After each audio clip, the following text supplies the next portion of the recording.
Summary of the 5 a.m. Club by Robin Sharma. What does an artist, an entrepreneur, and a billionaire have in common?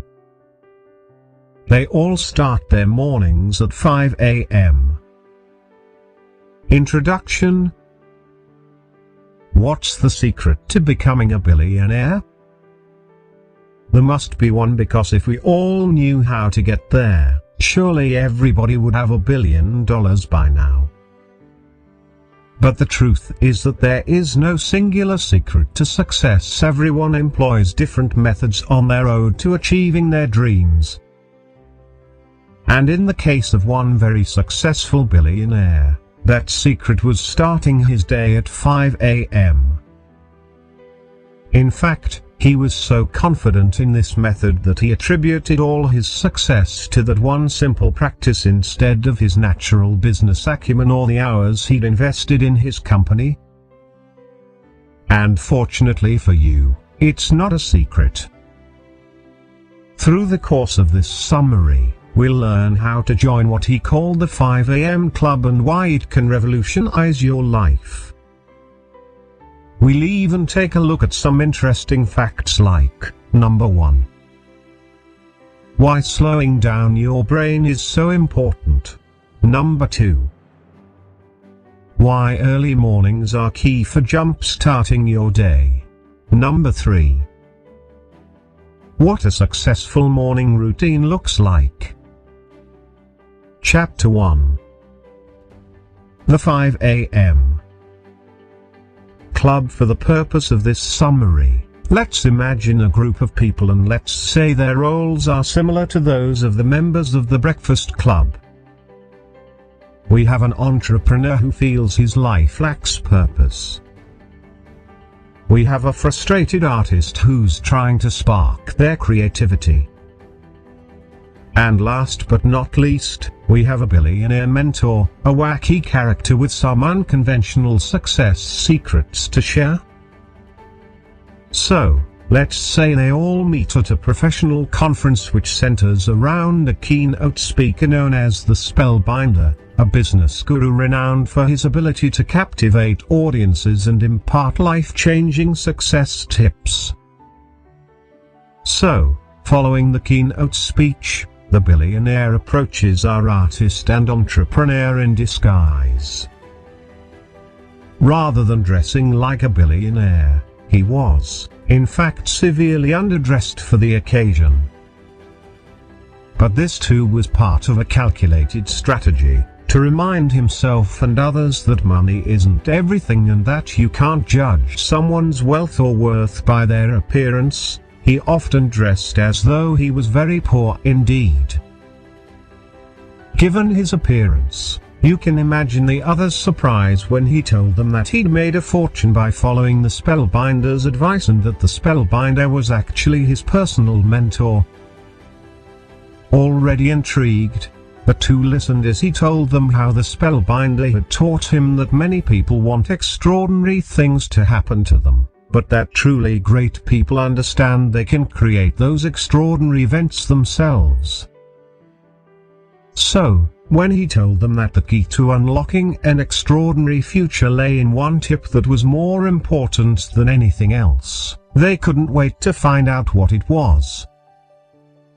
They were even more surprised when he told them that the secret was as simple as crafting a world-beating morning routine.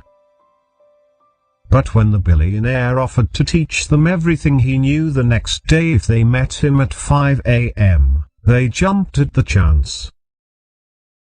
And that's how their journey began. Chapter 2. Elite performers get up at 5 a.m.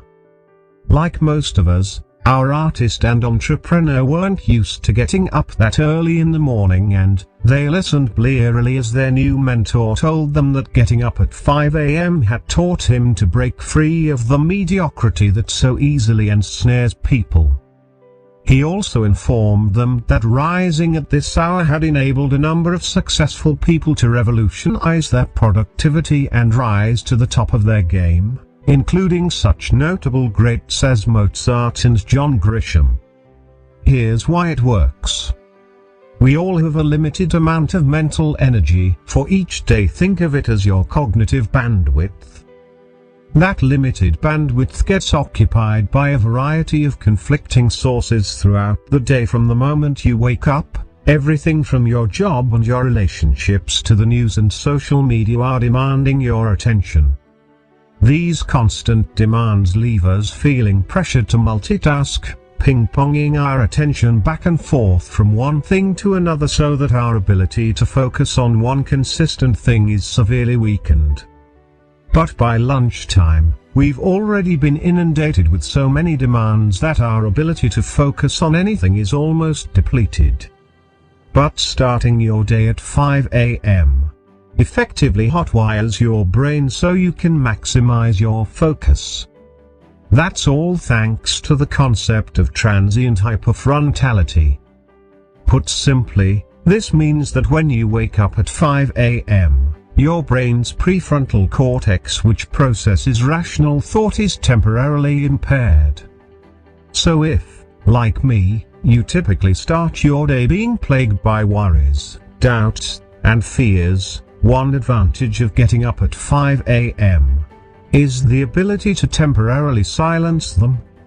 And as an added bonus, during this time of day, your brain is pre-programmed to stimulate the production of dopamine and serotonin, both of which will make you happier and give you a more peaceful start to the day. So, when you minimize unproductive thoughts and negative self-talk and replace them with energy, peace, and productivity, it stands to reason that you'll enter a natural state of flow in which you're happier and more focused. And if you start your day with that kind of boost, there's no limit to what you can accomplish.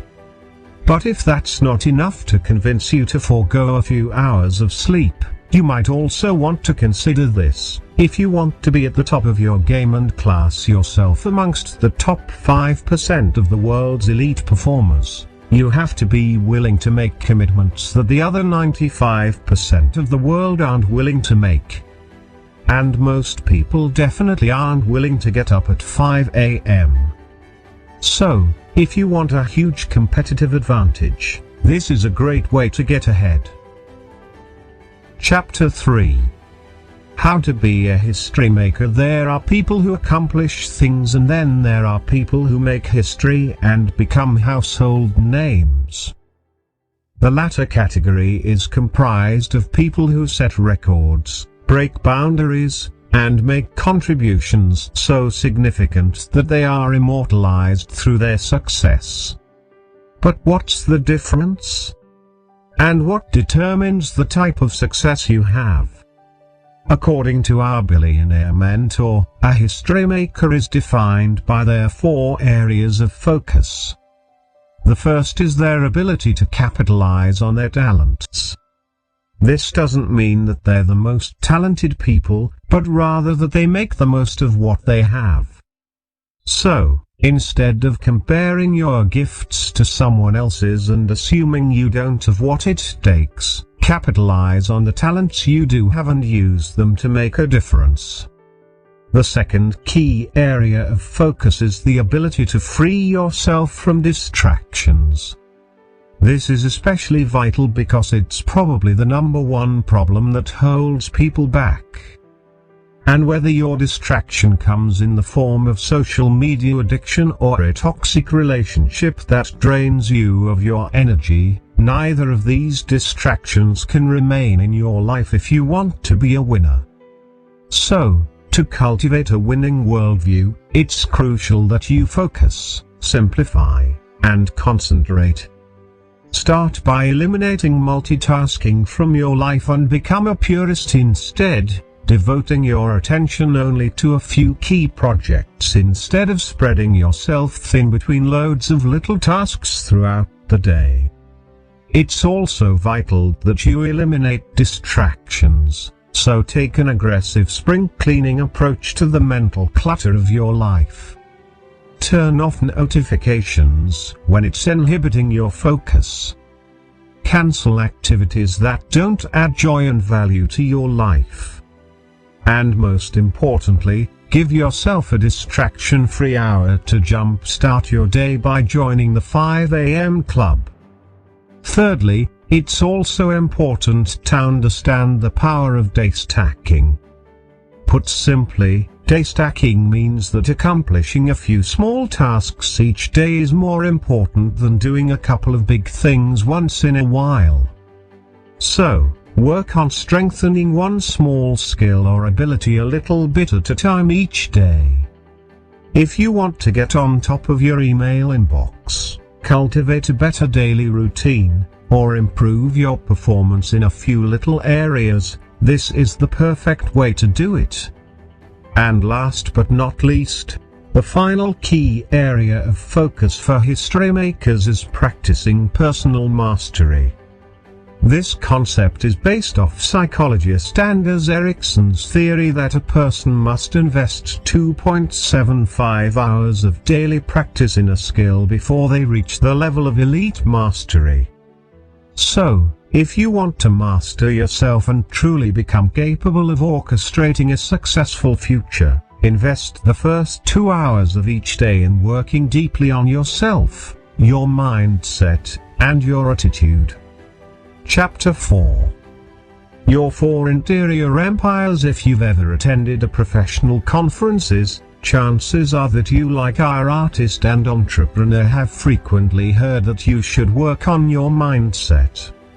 But the billionaire acknowledged that the mindset is actually only one of 4 interior empires which require constant attention and personal improvement. And although working on your mindset is great, if that's the only area you focus on, that means you're ignoring your heart set, health set, and soul set. So, let's take a look at each of these sets and their roles in your life. Your heart set is exactly what it sounds like, it's the state of your emotional well-being. And because each of your 4 interior empires are connected, the strength and stability of your mindset doesn't matter if your heart set is in shambles. And even though Sigmund Freud has largely been discredited, he was right when he asserted that unexpressed emotions will never die. They are buried alive and they will come forth later in uglier ways. So, if you consider that truth and the impact that emotional instability can have on your life, it follows naturally that when you develop your emotional well-being, you're laying the foundation for a healthier, more stable life across the board.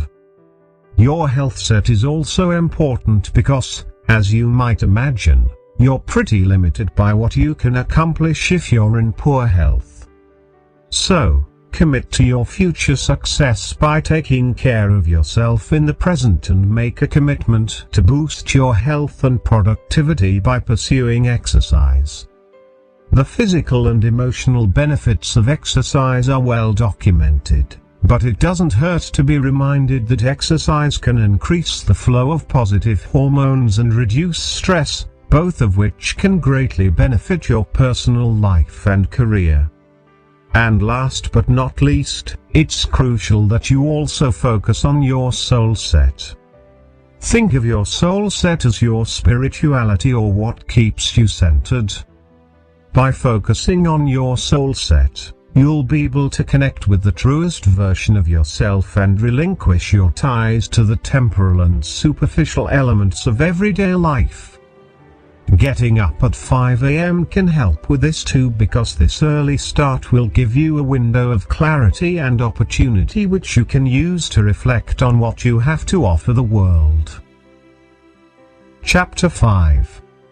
The 20/20/20 formulas. So, now that we've learned about our 4 interior empires, let's take a look at some practical everyday strategies we can use to develop them. Because although getting up at 5 a.m. might sound like a magic cure-all, nothing could be farther from the truth. In fact, unless you use that time to be productive and take actionable steps towards personal improvement, 5 a.m. will be no different from any other hour you could get up. Instead, as you've probably guessed, The truth is that the real magic lies in how you use that time. And the Billionaire's 20/20/20 method is the perfect way to optimize your productivity. Operating on the principle that you should use 20 minutes to move, 20 minutes to reflect, and 20 minutes to grow, this method taps into each of your 4 inner empires and helps you strengthen them for a healthy start to your day. So, first start by engaging in 20 minutes of vigorous exercise. I know that's probably the last thing you want to do at 5 a.m., but remember what we talked about earlier, about how your brain is free of inhibitions and stresses at this hour. The good news is that if you can spring out of bed at 5 a.m., you'll sort of get a chance to catch your brain off guard before it's awake enough to remind you that you don't like exercising at 5 a.m.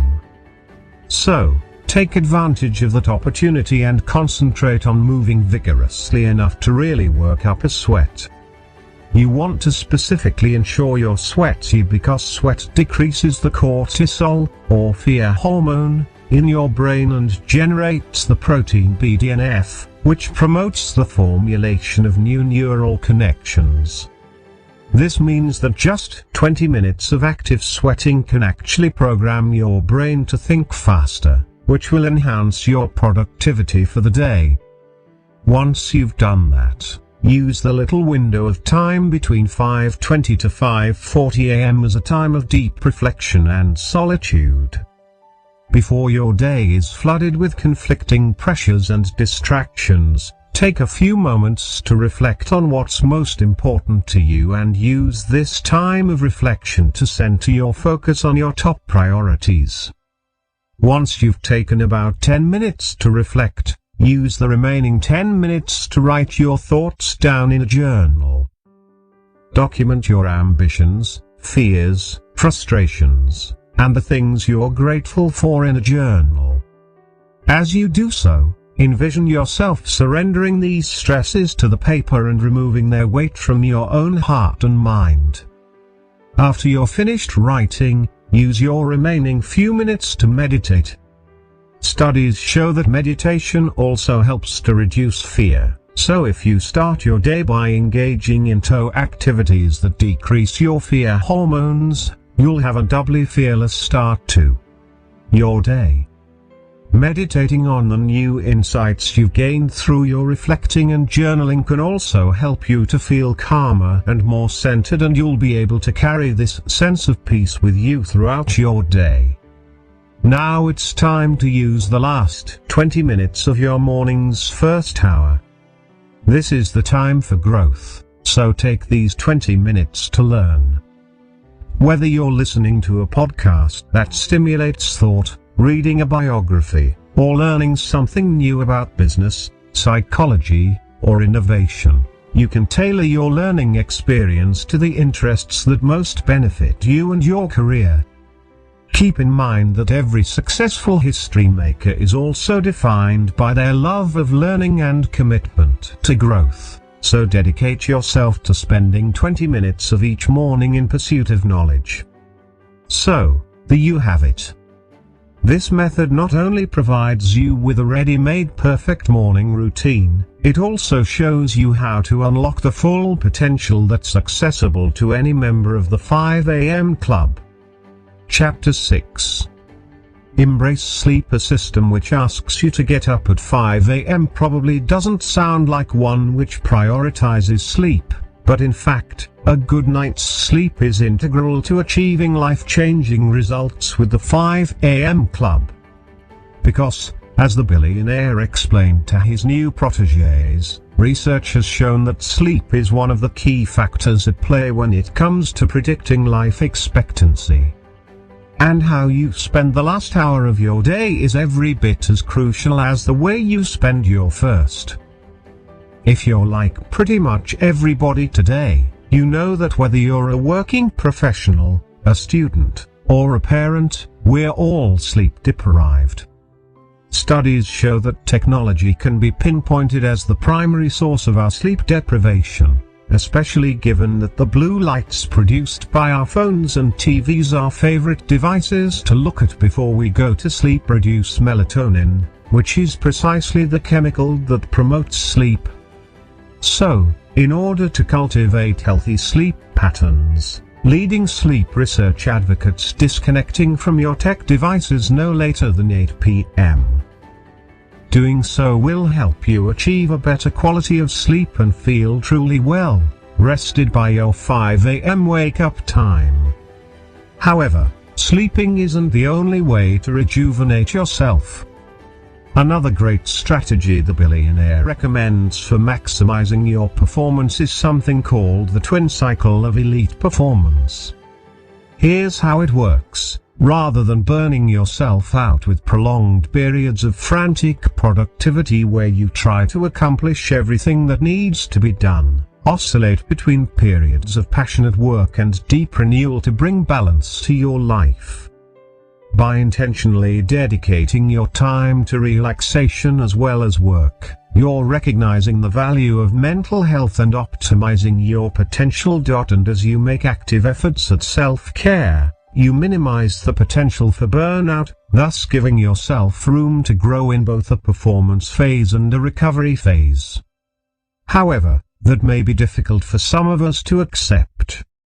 Those who operate on an all-work, no-play mentality like our entrepreneur in the story might struggle with the necessity of slowing down and taking time off.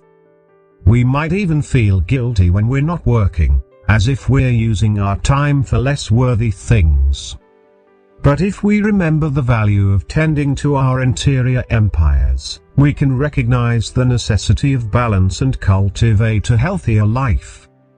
Final summary: owning the first hours of your morning is critical to unlocking your potential for each day. So, if you want to boost your creativity and optimize your productivity, make a habit of getting up at 5 a.m. each day and using that first hour to follow the 20/20/20 method so you can jumpstart your day.